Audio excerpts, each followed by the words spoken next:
ఆడవాళ్ళలో మనకి breast cancer తర్వాత కామన్‌గా చూసే క్యాన్సర్ గర్భసంచి ముఖద్వార క్యాన్సర్. అలానే దాంతో పాటుగా గర్భసంచి క్యాన్సర్, అండాశయ క్యాన్సర్స్ కూడా కామన్‌గానే చూస్తున్నాం. దీనికంతటికి కామన్ సైన్స్ అండ్ సింప్టమ్స్ ఏముండొచ్చు అంటే ఒకటి బ్లీడింగ్ అనమాట.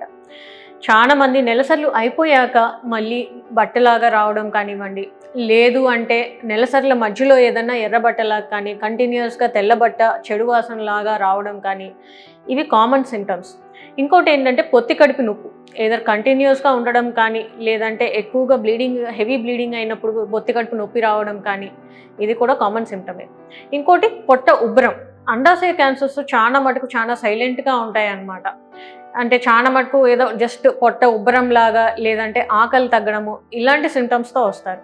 సో, ఇలా మీకు ఏదన్నా అనిపించినా కానీ ఖచ్చితంగా మీ ఆంకాలజిస్ట్ అన్నా కన్సల్ట్ అవ్వండి, లేదంటే గైనకాలజిస్ట్ అన్నా కన్సల్ట్ అవ్వండి.